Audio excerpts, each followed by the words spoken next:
Hi everyone! The two challenges regarding early literacy skills that I chose to focus on are phonemic awareness and concepts of print. So a really powerful quote I found from Karen Tankersley was, "Phonemic awareness is the first thread in the tapestry of reading." So basically, phonemic awareness is the first puzzle piece or skill a child must master to begin their journey toward becoming a proficient reader later on. So what is phonemic awareness?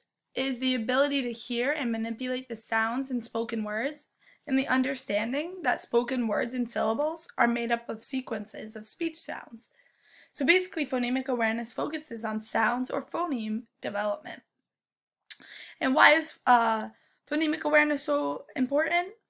The level of phonemic awareness that children possess when they first begin reading instruction is one of the best predictors of how well they will learn to read in the first 2 years of formal reading instruction.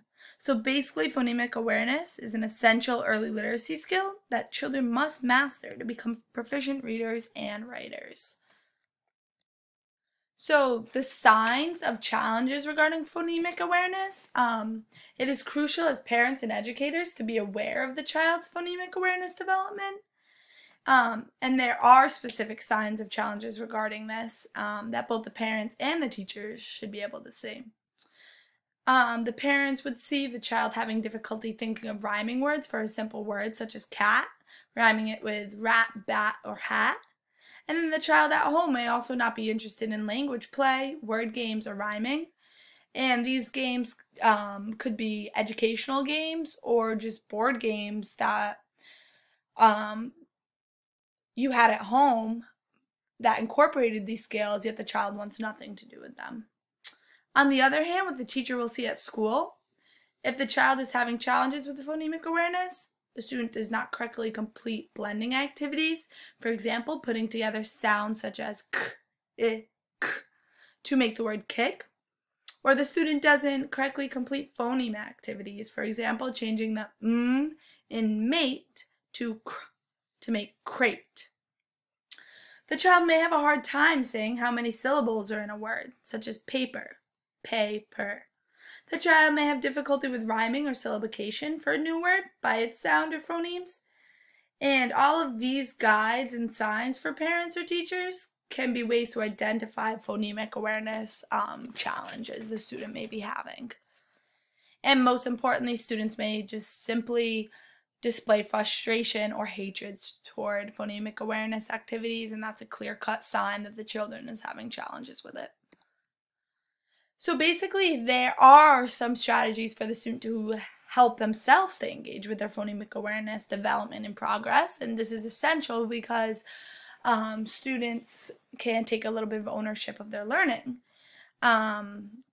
But first of all, parents and teachers should always be prompting and promoting the child's active engagement to participate in phonemic awareness activities to make sure the child is willing to play sound games with their teacher and parents. The child should be patient with learning new information regarding sounds, and the parents and teachers could demonstrate this and explain this to the child that it won't happen overnight. It will take more practice. And then the child could practice hearing individual sounds and words whenever they get an opportunity to do so.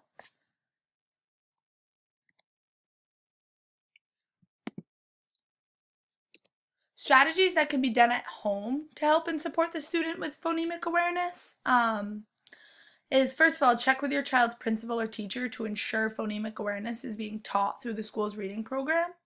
If the child has passed the age it is taught class-wide, then maybe just ensure the child is certainly receiving one-on-one or small group instruction regarding these skills to get the guidance and support they need.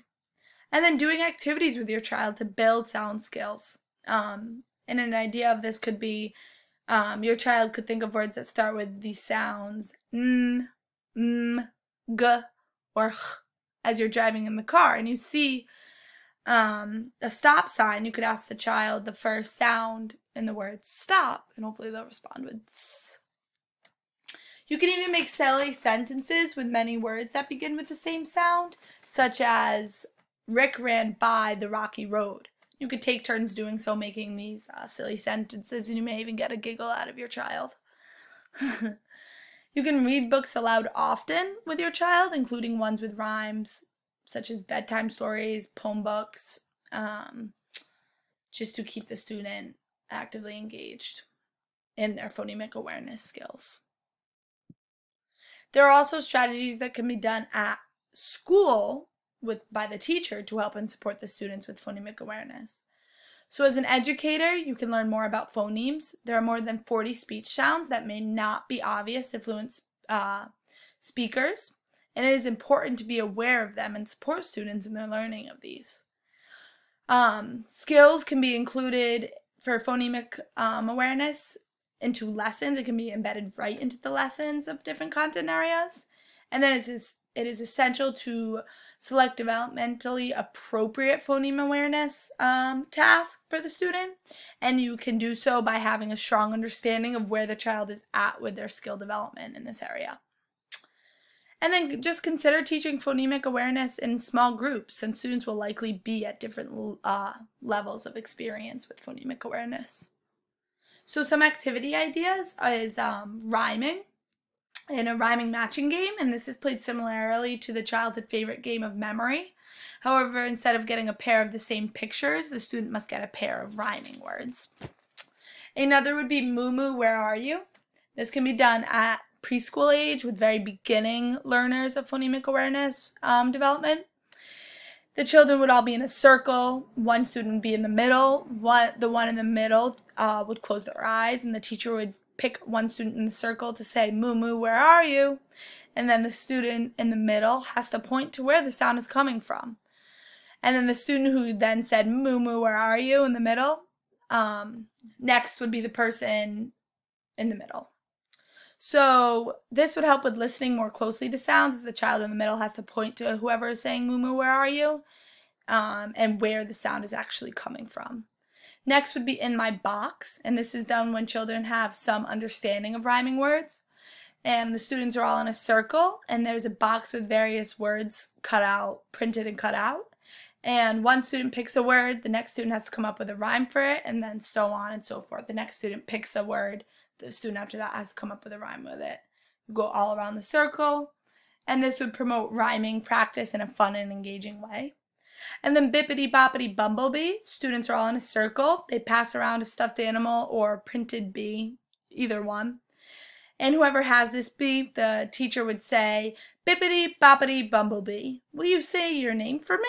And the child would then say their name, for example, Jennifer. Then the teacher would say, let's all say it. And the class says the name aloud all together. And while they're saying the name aloud, they would be clapping out the syllables.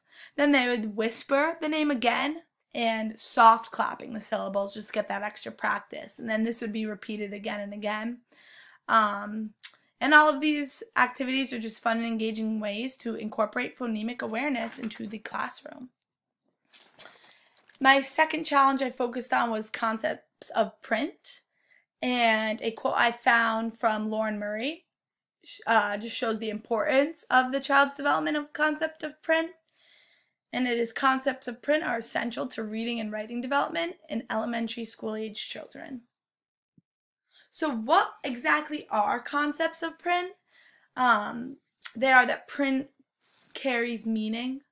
Print can be used for different purposes, such as a stop sign, the stop printed onto the sign. A thank you note, the purpose is to thank someone, and a grocery list is to remember what you need to buy in a grocery store.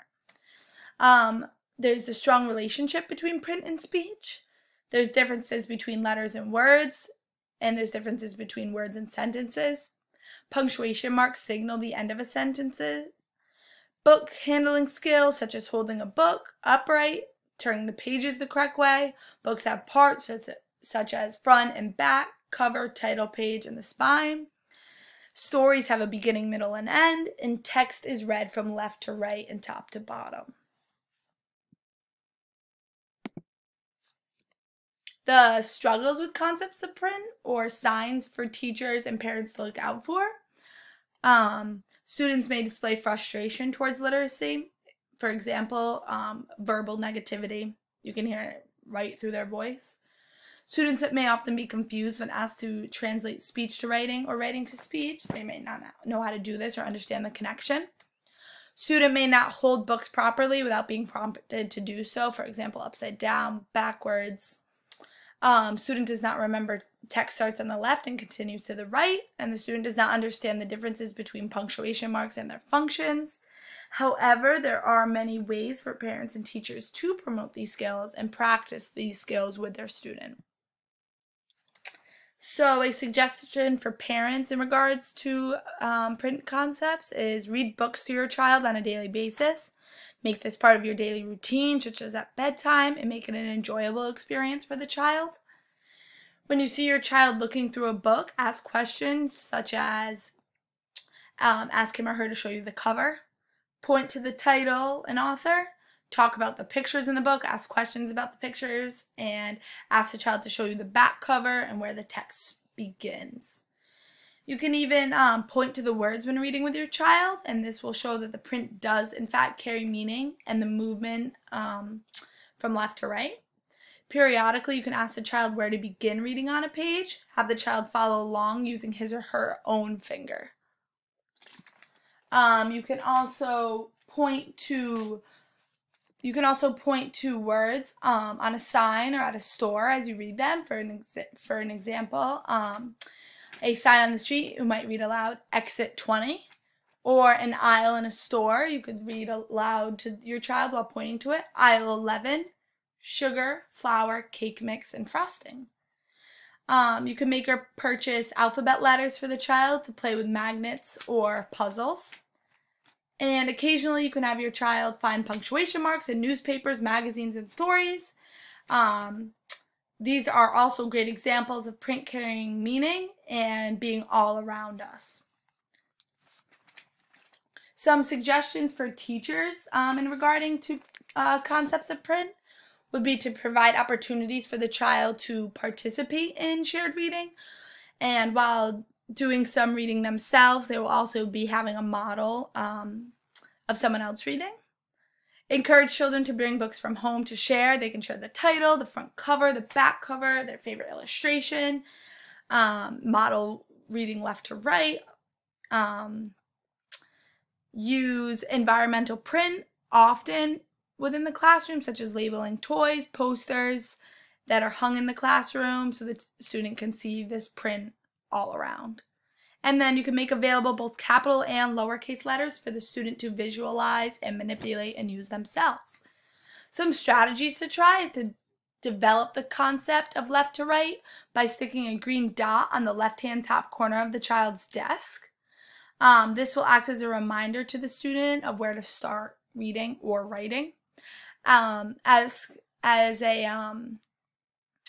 an older child to read to the younger student or child and have them follow along with their finger. This would model reading skills as well as keep them engaged. You could incorporate an activity that the student claps for each spoken word in a sentence of print to help develop the child's concept of a word. You could write out sentences, or the student could write out sentences onto sentence strips, then cut the sentence into individual words and encourage the child to put the words back into the sentences or a group of students. And this would encourage language such as capital letters, first word, last word, punctuation, for example, period, question mark, exclamation point. And then for the older students with more developed skills, you could use elbow macaroni to make sentences with commas and quotation marks. Here is my annotated bibliography with the 5 sources I used to find all of this information. Thank you for watching my PowerPoint. I hope you learned some signs of students struggling with phonemic awareness and concepts of print, and strategies and activities to incorporate at home and at school to actually develop these skills for the students in these areas. Thank you.